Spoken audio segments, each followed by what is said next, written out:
সন্তান যদি বিপদ আপদ হয় আগে মা জানতে পারে, মার মনটা আগে সাড়া দেয়।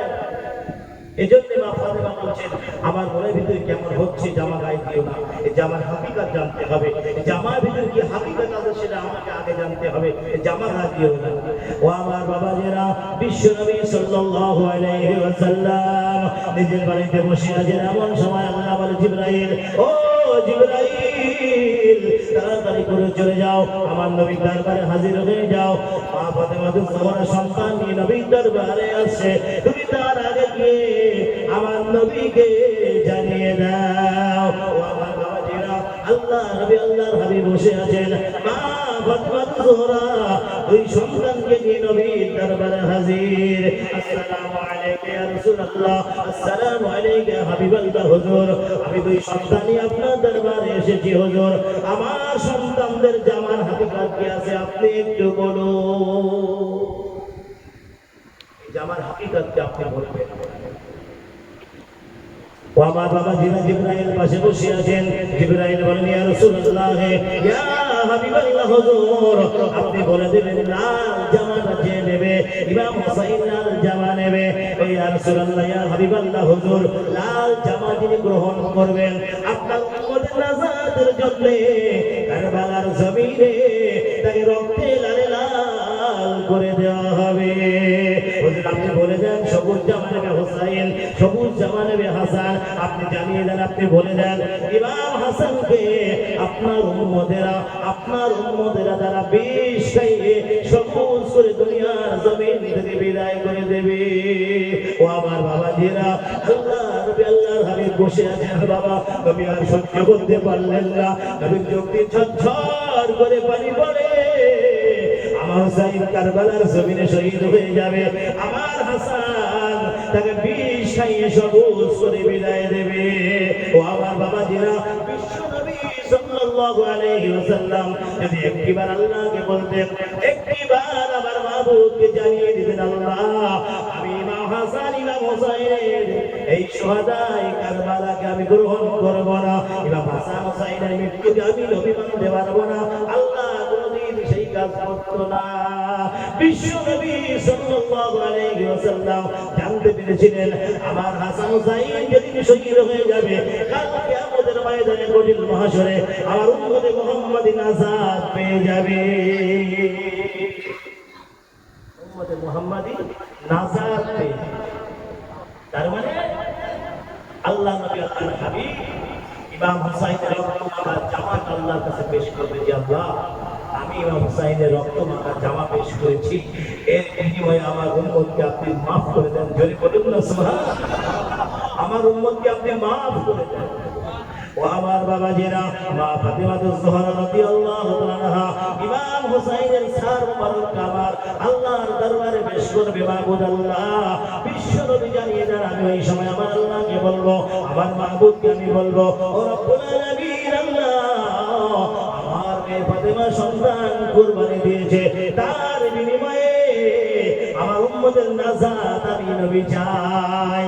আল্লাহ বলবেন, নবী গো, নবী বিশ্ব নবী, আমি আপনাকে জানিয়ে দিলাম, আমি আপনাকে বলে দিলাম, আপনার যারা উম্মত হবে গুনাহগার উম্মত, তাদেরকে জাহান্নাম থেকে বার করে নিয়ে আসে, তাদেরকে জাহান্নাম থেকে বার করে নিয়ে আসে। জান নবী আমার বারবার জাহান্নামে যাবেন। উম্মতে মুহাম্মদ যারা দুনিয়ার জমিনে আমরা অন্যায় অপরাধ করছি, এর পাপের সাজা একটা আছে, এই সাজা ভোগ করার পরে জান্নাত সহজ ব্যাপার না। ও আমার বাবাজিরা, আল্লাহ নবী আল্লাহর হাবিব বসে আছেন, বাবা জিবরাইল আমার নবীর পাশে বসে আছেন, আমার নবী কিনে জালদার হয়ে যাচ্ছে। বাবা নবী আমার হাউ হাউ করে কাঁদে, ও জিবরাইল, ও জিবরাইল, আমার ইমাম হুসাইন কুরবালা কোন জায়গায় বলে কাঁদবে, ইমাম হুসাইন কোন জায়গায় বলে কাঁদবে। জিবরাইল সালাম বলেন, ইয়া রাসূলুল্লাহ, ইয়া হাবিবাল্লাহ, হুজুর আপনি অপেক্ষা করেন। জিবরাইল চলে গেলেন কারবালার জমিনে, কারবালার জমিন থেকে মাটি নিয়ে বিশ্ব নবী সাল্লাল্লাহু আলাইহি সাল্লামের কাছে দিলেন, ইয়া রাসূলুল্লাহ, ইয়া হাবিবাল্লাহ, হুজুর এই মাটিটা নাকে লাগিয়ে দেখেন। আল্লাহ নবী আল্লাহর হাবিব তিন দুনিয়ার বাদশাহ হাবিবুল্লাহ জনাবে মুহাম্মদ রাসূলুল্লাহ সাল্লাল্লাহু আলাইহি ওয়াসাল্লাম সেই মাটিটা নাকে লাগিয়ে দেখেন ইমাম হুসাইনের রক্তের গন্ধ বার হয়। আল্লাহ নবী হাবিব হাওয়া একবারও বলতেন না যে আল্লাহ হুসাইনের শাহাদাত আমি নবী মানতে পারছি না, এ কথা নবী একবার কোন কিতাবে একবারও বলেন না। শামে কারবালা মজলুমে কারবালার ভিতরে সে বিশ্বনবী আল্লাহকে বারণ করেন না, একবার নিষেধ করেন না আল্লাহ।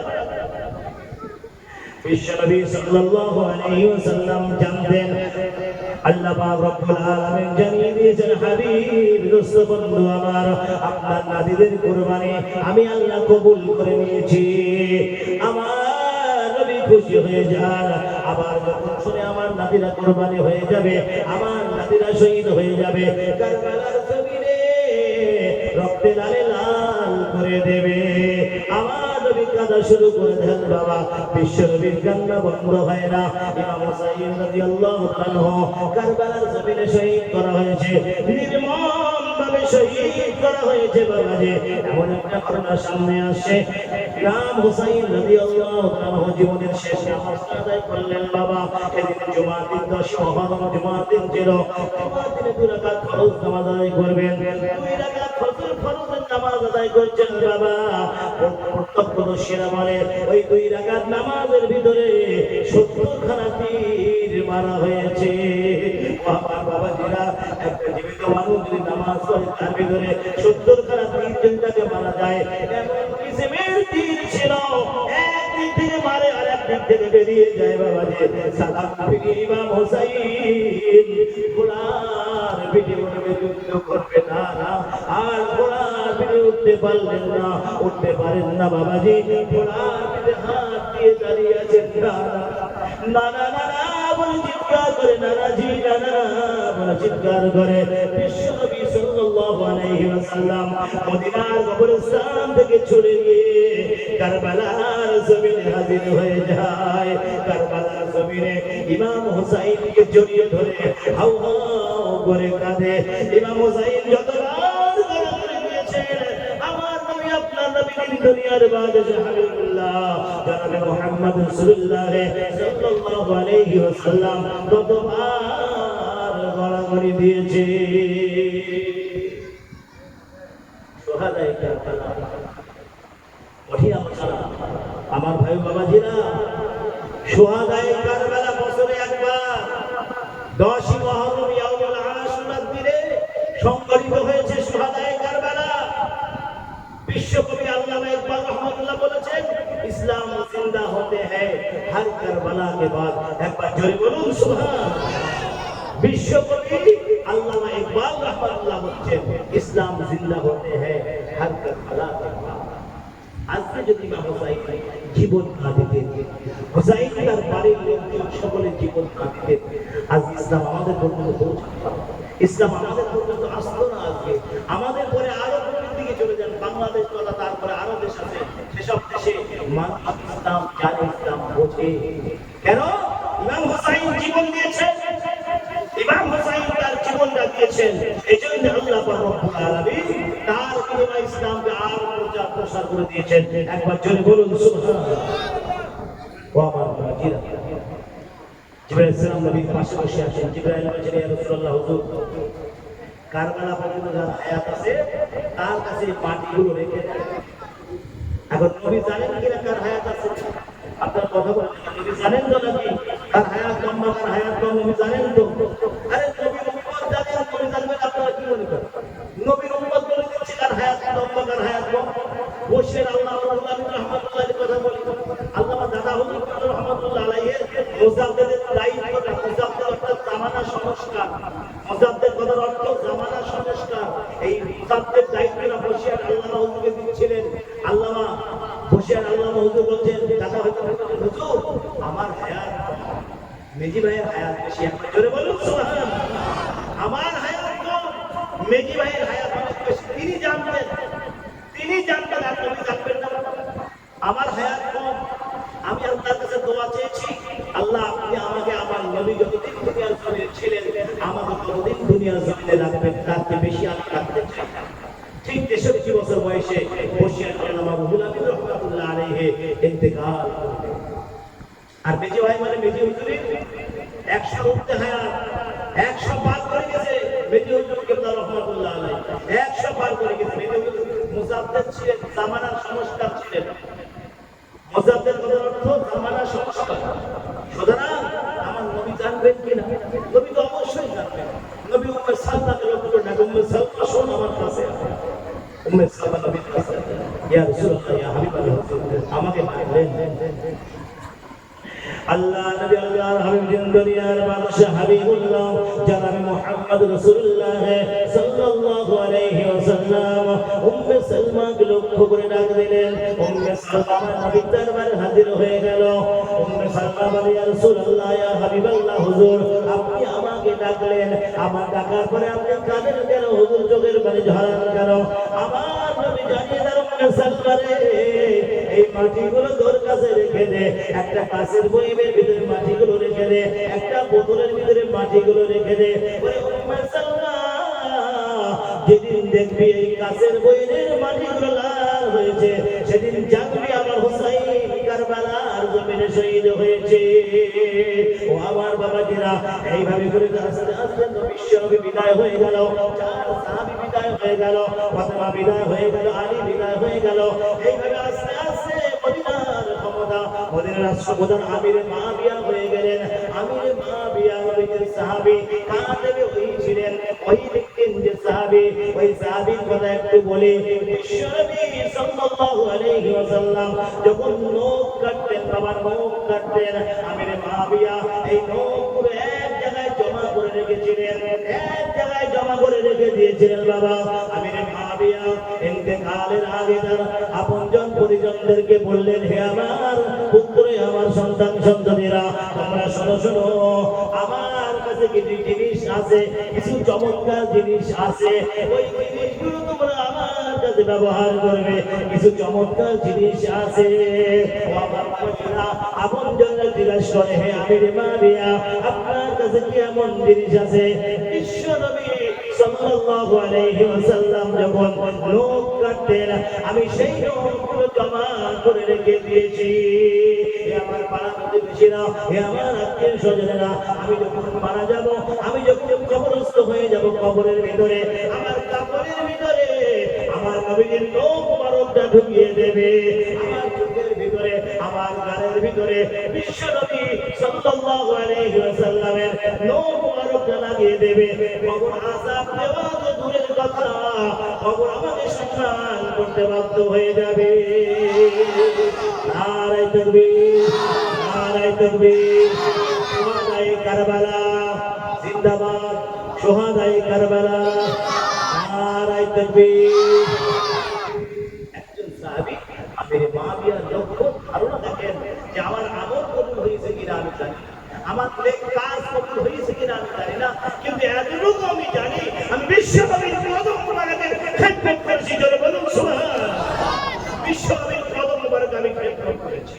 আমি কাঁধে হয়েছিলাম এবং আমি আমার নবীর মুখটা জমা করে রেখেছিলাম।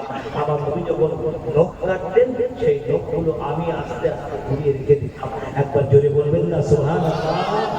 নবীর নখ মুবারক থেকে রেহাই পাবে, নবীর নখ মুবারক থেকে রেহাই পেতে যায় সেই সাহাবীদের কথা। আস্তে আস্তে আমিরে মুআবিয়ার জামানা চলে আসলো, মদিনার রাষ্ট্রপ্রধান আমিরে মুআবিয়া। আমার নবী বলেছিল, মুআবিয়া বিয়ে করো না। নবী জানতেন মুআবিয়া যদি বিয়ে শাদী করে তাহলে এই ঘটনা ঘটবে না, নবী জানেন। নবী জানেন আল্লাহ সব চাকরদের সব রেডি করে রেখেছেন। এখন আমিরে মুআবিয়া আস্তে আস্তে বুড়ো হয়ে যাচ্ছে। তার সন্তান এজিদ ভাবতেছে, এজিদের ভিতরে নবীর প্রেম, নবীর ভালোবাসা কিছু ছিল না। নবীর ভালোবাসা, নবীর প্রেম এজিদের ভিতরে কিছু ছিল না। তাই এজিদ মার্কা লোক এখন দুনিয়ায় কম দেখা যায় না, বেশি দেখা যায়? হ্যাঁ, এজিদ মার্কা, এজিদ নাম এমন মানুষ দেখাতে পারবে? এজিদ নাম এরকম লোক নেই, কিন্তু হুসাইন নাম আছে, হাজার কোটি নাম আছে হুসাইন। কারণ আমরা হোসাইনি মুসলমান। কি বলেন? আমরা হোসাইনি মুসলমান, এজিদি মুসলমান হতে চাই না। এজিদি মুসলমান হতে গেলে এজিদের সঙ্গে আল্লাহ পাক হাসর নাসর করবেন কিয়ামতের ময়দানে। মনে রাখবেন, কেউ নিয়ত করবেন না যে এজিদি মুসলমান হবে।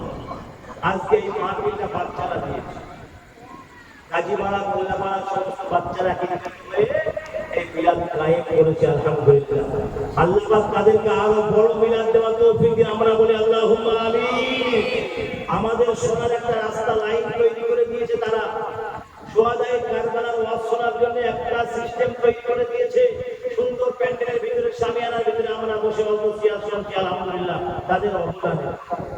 তারা গ্রামে কোনো জায়গায় কালেকশন করেনি, এটা আমাদের ধারণা। যাই হোক, আমরা আল্লাহর কাছে দোয়া করি আল্লাহ তাদেরকে আরো বড় করেন এবং তাদের সকলকে নামাজি বানান। আমরা বলি আল্লাহুম্মা আমিন। আমার ভাই বাবাজিরা, মদিনার শাসন ক্ষমতা আসলো আমিরে মুআবিয়ার হাতে। আমিরে মুআবিয়া রাষ্ট্রপ্রধান, তার সন্তান এজিদ জন্ম নিল। এজিদ আস্তে আস্তে বড় হচ্ছে। নবীর প্রেম, নবীর ভালোবাসা এজিদের কাছে কিচ্ছু ছিল না। এখন ইমাম হাসান, ইমাম হোসাইন আস্তে আস্তে বড় হয়েছে। এজিদ যখন মদিনার প্রধান হলো, মদিনার রাষ্ট্রপ্রধান এজিদ হলো, তখন ইমাম হাসানকে মারার চেষ্টা করলো আগে। কারণ সবাই হাসানকে ভালোবাসে, হাসানকে সবাই মানে, হাসানকে সবাই চায়, এজিদকে কেউ চায় না। এজিদকে কেউ চায় না, কিন্তু এজিদ ভাবছে হাসানকে আগে মারতে হবে, নাইলে আমার পথের কাটা হচ্ছে দুটো, একটা হাসান, একটা হোসাইন। এখন হাসানকে মারতে হলে কি করতে হবে? একটা বুড়ির টাকা এসো, হাসানকে মারতে পারবে? তুমি মারি কি হবে? বলে তোমার একটা দুষ্কৃত করতে ভাই, এরকম মহিলা দুনিয়ায় নেই। আরে কোটি কোটি আছে, বলেন না, কথা বলে লজ্জা পাচ্ছেন কেন? হাজার হাজার আছে। সেই মহিলা বলছে তুমি চিন্তা করো না, হাসানকে মারার দায়িত্ব আমার। হাসান রাদিয়াল্লাহু আনহু বিবি ছিলেন চারজন। সবচেয়ে ছোট স্ত্রীর নাম ছিল জায়লা। ছোট স্ত্রীর নাম ছিল জায়লা। এখন এই জায়লার হাতে হাসান সর্বোচ্চ ফুটে ফুটিয়ে হাসান রাদিয়াল্লাহু আনহু বাড়িতে চলে গেলেন। গিয়ে দেখেন হাসান ক্লান্ত পিপাসার দেশে বলে, জায়লা আমাকে শরবত দাও। উনি বলছে হুসাইন কিন্তু হাসান তোমাকে খুব ভালোবাসে। বলে হ্যাঁ, আমাকে ব্যাপক ভালোবাসে, আমার হাতে শরবতটা খায়, আর কারোর হাতে শরবত উনি গ্রহণ করে। বলছে শরবত খায় তোমার হাতে, কিন্তু আমরা যতটা জানি তোমাদের ভালোবাসি। মহিলাদের ভেতরে মহিলাদের আমাদের অন্তরটা নরম। এখন একজন মহিলাকে ঘুরিয়ে দিচ্ছে কিভাবে থাকে। তা বলছে তোমাকে ভালোবাসা। কি বলো তোমাকে আমাকে ভালোবাসে? আমি যখন জানি আমাকে বেশি ভালোবাসি না, তোমাকে ভালোবাসে না। বলে তুমি এক কাজ করো, আমি বিষ দিয়ে যাচ্ছি, এই বিষটা ইমাম হাসানকে খাইয়ে দেবে, এজিদ হবে দেশের রাজা, তুমি হবে রাজা। কেরাম বুঝিয়ে দিই, মহিলা বুঝিয়ে দিল, ঠিক আছে তাই। এখন হাসান কোথায় গিয়েছিল? বাড়ি আসলো। বাড়ি এসে বলছে জায়দা আমাকে শরবত দাও। সেই শরবত শরবত খাওয়ার পরে কিছুক্ষণ করে বলছে, জায়দা আমার শরবতের ভিতরে তুমি মনে হচ্ছে বিষ দিয়েছো, আমি তোমাকে কিছু বলবো না। আজকে নানা রকমের নাজাতের জন্য আমার মায়ের দোয়া বুঝি আজকে কবুল হয়ে যায়। আমার বাবাজিরা, ইমাম হাসান বেশকে শুয়ে আছেন বাবা, বিষের যন্ত্রণা ঝটঝট ঝটঝট করছে বাবা। এমন সময় হাসান বলে, আমার ভাই, আমার ছোট ভাই হুসাইনকে খবর দেয়া দাও, দেরি করো না। ও মদিনার মানুষেরা, ও মদিনার মানুষেরা, আমার ভাই ছোট ভাই হুসাইনকে খবর দাও। ও আমার বাবাজিরা, ইমাম হুসাইন খবর পেয়ে বাবা দৌড়ে দৌড়ে ভাইয়ের কাছে চলে আসলো। ওরে ভাই, কে আপনাকে বিষ খাইয়েছে? আপনি আমাকে একটু বলুন, আমি তার প্রতিশোধ নেব। বড় ভাই বলে, ছোট ভাই কেঁদো না, কেঁদো না। মায়ের দোয়া, নানার উম্মতের নাজাতের জন্য মায়ের দোয়া কবুল হয়েছে। তোমার বেলাও কবুল হয়েছে, আমার বেলাও কবুল হয়েছে। ও ভাই, প্রতিশোধ নিও না, প্রতিশোধ নিও না। মায়ের দোয়া তোমার বেলায় তো কবুল হয়েছে, কিন্তু আমি বড় ভাই, আমি দুনিয়া থেকে বিদায় নিয়ে চলে যাব। বিশ্ব নবী সাল্লাল্লাহু আলাইহি ওয়াসাল্লাম এখন যাওয়ার রওজা থেকে আওয়াজ দেয়, বাবা হুসাইন, বাবা হাসান, আর দেরি করো না, তাড়াতাড়ি করে চলে আসো। দুনিয়ার অবস্থা ভালো না, দুনিয়ার অবস্থা একদম ভালো নেই। তোমরা যত শীঘ্রই পারো তাড়াতাড়ি করে চলে আসো। ইমাম হাসান আমার নবীর কথা শুনতে পেয়েছেন বাবা। ইমাম হাসান বলে